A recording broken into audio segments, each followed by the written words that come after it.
melihat atau mengidentifikasi anak-anak yang sedang kehilangan arah, betul nggak?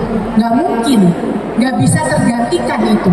Maka dari itu peran ibu dan bapak lah yang paling penting menjadi penjaga untuk rasa kemanusiaan itu, ya.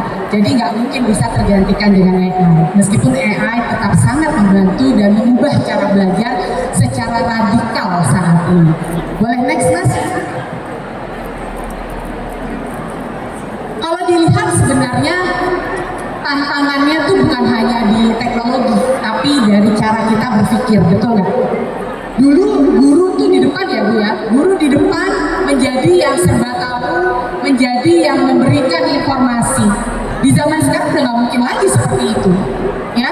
Guru menjadi mengkurasi informasi-informasi yang ada, guru menjadi fasilitator, iya, ya. Dulu kita merasa semua anak harus sama. Sekarang kita menyadari nggak bisa lagi seperti itu, ya. Apalagi di PAUD, apalagi di SD gitu ya. Jadi pada saat saya bicara dengan guru-guru, baik di Presisi, baik di Erudio sendiri, ataupun bertemu dengan teman-teman guru pada saat melakukan pelatihan, ada hal yang sangat mirip. Ini yang mereka katakan. Saya tuh terbiasa ngajar, ya. Jadi saya terbiasa memberitahu, bukan mendengarkan.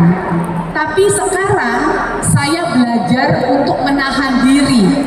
Menahan diri untuk percaya bahwa anak-anak saya, murid-murid saya bisa menemukan jalannya. Dan untuk saya, itu martabat guru. Ya.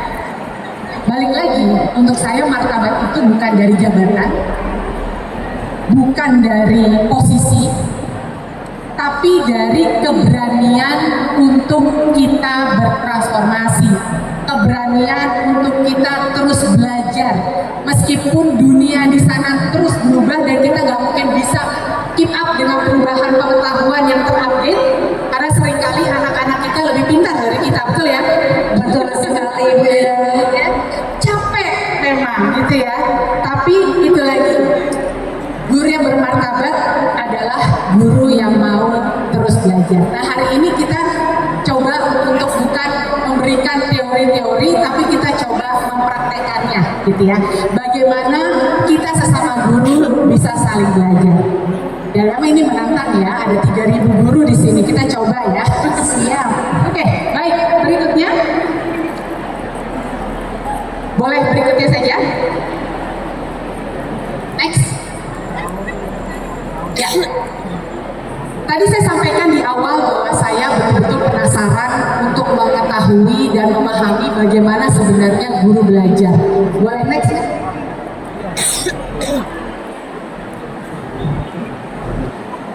Ya, jadi saya melakukan penelitian. Untuk yang tertarik nanti dengan paper tersebut boleh saya bagikan, dan saya juga ada bukunya, tapi bukunya di launching Juli kemarin, tapi sudah habis. Nanti bagaimana kalau misalnya saya nanti berkoordinasi untuk bisa berbagi sama guru-guru di Magetan. Ini yang saya akan bagikan hari ini ya, bahwa ternyata bentuk belajar yang efektif dan bermakna, kami menyebutnya reciprocal relational learning. Susah banget ya. Tapi mudahnya ini adalah belajar timbal balik berbasis relasi. Karena reciprocal itu kan timbal balik ya. Oke? Nah, ini yang saya sampaikan di depan.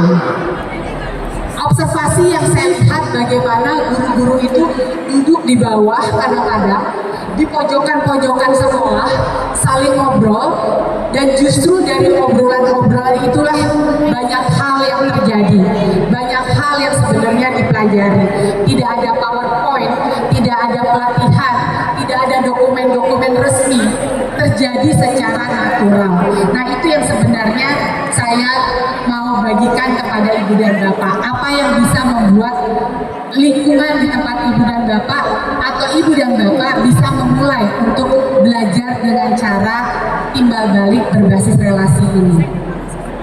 Nah, Di sini saya tekankan lagi bahwa di penelitian saya, guru yang tumbuh paling pesat itu yang sadar atas haknya untuk bisa belajar dari siapapun, ya. Lalu kemudian yang terpenting lagi, guru tersebut menjalankan kewajibannya untuk berbagi pengetahuannya kembali. Maka itu disebut resiprokal, ya, timbal balik. Disitulah untuk saya martabat seorang guru terasa hidup, karena mereka belajar memperlakukan satu dengan lainnya dengan rasa hormat, satu dengan lainnya saling mendengarkan, sehingga muncul keberanian untuk mencoba hal-hal yang tadinya mungkin gak berani dicoba sebelumnya. Semuanya belajar bareng, semuanya ngumpul bareng. Yang menarik adalah ada pola-pola yang muncul, ya, ada pola-pola yang muncul di penelitian ini. Prasyarat untuk membuat reciprocal learning ini terjadi atau belajar timbal balik ini terjadi, nomor satu, prasyaratnya harus saling percaya di antara guru-gurunya. Nanti kita bahas satu-satu. Dan berikutnya, perlu ada kesamaan nilai di antara kita semua, di antara guru-guru. Itu penting sekali. Misalnya, kita semua percaya bahwa guru itu pembelajar misalnya, atau kita percaya bahwa kita perlu berpihak pada anak atau melakukan proses belajar yang berpusat pada anak, ya. Itu contoh-contoh nilai-nilai, nanti kita coba lihat. Tapi ada tantangannya. Tantangan yang suka muncul untuk membuat reciprocal learning ini terjadi adalah adanya hierarki. Karena di sekolah itu banyak struktur, benar nggak?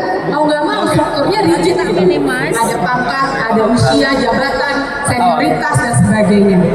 Dan tantangan yang kedua adalah waktu. Paling sibuk deh guru, benar nggak sih? Wah, sibuk banget. Iya, menyibukkan diri. Sibuknya luar biasa, ya.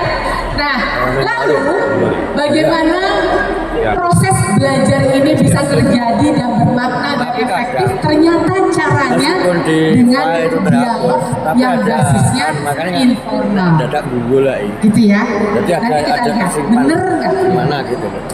Oke, boleh next, Mas? Kita tahu tempatnya. Lagi di habis permanen. Kita coba bahas satu-satu, ya. Prasyarat untuk kita bisa saling belajar, resiprokal, ya. Karena ini hal yang menjadi fondasi untuk memungkinkan reciprocal learning ini bisa dilakukan. Oke? Boleh next, Mas? Izin Ibu ya. Ternyata di sini juga sudah hadir.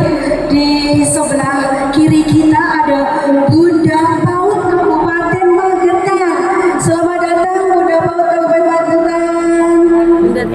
Selamat pagi, salam sejahtera Bunda. Selamat berkunjung ke sana. Terima kasih kehadirannya dan bisa bersamai guru-guru hebat di Kabupaten Magetan. Tepuk tangan buat Bunda PAUD Kabupaten Magetan. Boleh dilanjut Ibu ya. Terima kasih. Iya, dari wawancara dengan guru-guru yang ada di penelitian dan juga guru-guru yang saya temui di presisi maupun di pelatihan-pelatihan, semua mengatakan yang paling penting untuk bisa saling belajar adalah rasa percaya.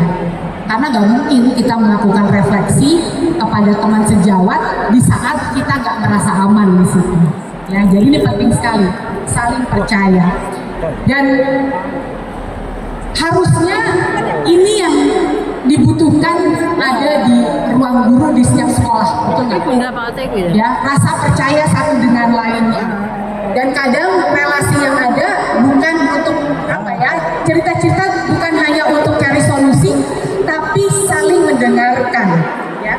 Jadi makanya di penelitian saya, relasi yang sehat antar guru selalu dimulai dengan dua hal. Yang pertama, berani terbuka, ya, berani untuk menunjukkan kerentanan, ya. Kalau bahasa anak sekarang mau berani menunjukkan vulnerable, rentan, ya. Lalu kemudian Dari situ kita perlu melihat atau memandang rekan sejawat kita itu bukan sebagai pesaing, tapi sebagai sama-sama pembelajar. Nah itu hal yang penting. Nah kalau kita kembali ke hak dan kewajiban, seperti yang kita bahas menjadi tema besar hari ini, kita punya hak untuk merasa aman di lingkungan kita, betul ya? Betul Ibu Ira. Dan kita punya kewajiban untuk memberikan rasa aman itu kepada guru yang lain. Oke? Boleh next? Nah, saya sekarang pengen tahu nih.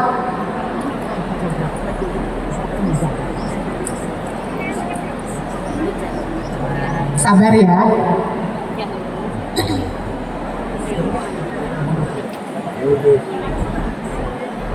Oke. Boleh next, Mas?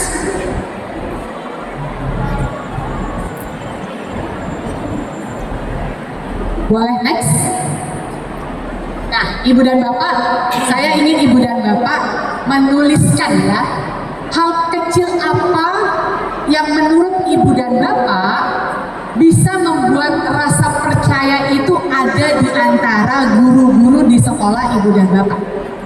Boleh silakan dilihat Mentimeternya dan diisi di sini. Silakan Bapak Ibu untuk mengisi Mentimeter yang sudah ada di gawai Bapak Ibu, dan tulisan Bapak Ibu akan tampil di layar monitor kita yang ada di depan. Disilakan Bapak Ibu. Ibu Ira sabar menunggu. Ya, jadi pikirkan hal apa yang bisa membuat rasa percaya itu ada di antara guru-guru di sekolah Ibu dan Bapak. Haha, tidak bergunjing ya, tidak bergunjing. Simpati dan empati, padahal paling enak gitu ya. Oke, dikasih tanggung jawab sesuai kemampuan. Punya satu tujuan luar biasa. Apresiasi, saling menyapa, mendengarkan curhatan teman. Boleh di geser-geser mungkin ya. Komunikasi yang baik, tidak saling menghakimi ya. Jadi hal apa yang bisa ya nggak menghakimi. Bisa menjadi contoh. Wah ini penting ya, dihargai dan dianggap ada. Kesannya simple, tapi itu nyata, itu kebutuhan untuk kemudian kita merasa bahwa kita percaya sama teman di sebelah kita. Mau mendengar, senyum, sesimpel itu, senyum, ya, senyum antar guru. Gak ada penghakiman secara personal, berbagi hal yang bersifat personal. Oke. Jadi ngobrol kepada guru yang kayaknya hobinya sama nih, ya, saling memotivasi, kekeluargaan. Nah ini ya, tidak dipatahkan ketika mempunyai pendapat. Ada sering nggak kayak gitu? Rasanya Nggak ada. Boro-boro mengungkapkan pendapat gitu ya, rasanya mengungkapkan pendapat tuh deg-degan. Bisa nggak ya, didengar nggak ya? Dipatahin pula gitu ya. Ya, visi-misi yang selaras. Baik.